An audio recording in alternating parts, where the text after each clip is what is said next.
ప్రకటన గ్రంథం కథ రెవల్యూషన్ స్టోరీ తెలుగులో యోహాను అపోస్తలుడు పట్మోస్ ద్వీపంలో బందిలో ఉన్నప్పుడు దేవుడు ఆయనకు అద్భుతమైన దృష్టిని ఇచ్చాడు. ఆ సమయంలో దేవుడు యేసుక్రీస్తు ద్వారా తన సంకేతాలను ఆయనకు తెలియజేయాలని నిర్ణయించుకున్నాడు. ఈ దృష్టి ద్వారా యోహాను భవిష్యత్తులో జరిగే విశేష సంఘటనలను చూశాడు. ఆ దృష్టిలో యోహాను మొదటగా దేవుని సింహాసనంను చూశాడు. ఆ చుట్టూ 24 భక్తులు మానవ రూపంలో ఉండేవారు దేవునికి భక్తి చేశారు. యోహాను ఆ దృష్టి ద్వారా విశ్వాసం, భయం, ఆశ, నింద, పరిహారం, గెలుపు, శాంతి గురించి అనేక విషయాలను గ్రహించాడు. అప్పుడు దేవుడు యోహానును 7 చర్చి సంతృప్తి పొందేలా వ్రాసేలా ఆదేశించాడు.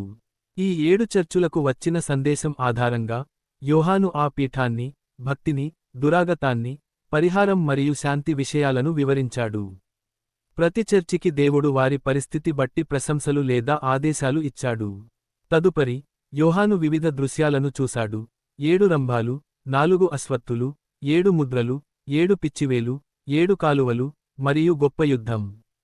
ఈ సంఘటనలు మానవ సమాజంలో జరిగే సంక్షోభాలు మరియు అన్యాయాలను సూచించాయి. చివరగా యోహాను దేవుని రాజ్యాన్ని చూస్తాడు.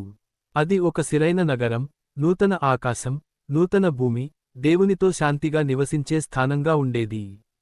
దేవుడు తన ప్రజలకు నిత్యానందం, శాంతి, ప్రేమను అందిస్తాడు.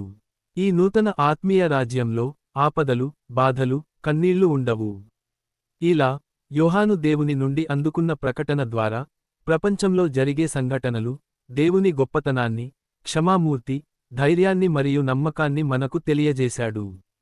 ప్రకటన గ్రంథం అనేది చివరి కాలంలో జరిగే విశ్వసత్యాలను, దేవుని న్యాయం, శాంతి మరియు గెలుపును ప్రతిబింబించే దృష్టి కావడమే.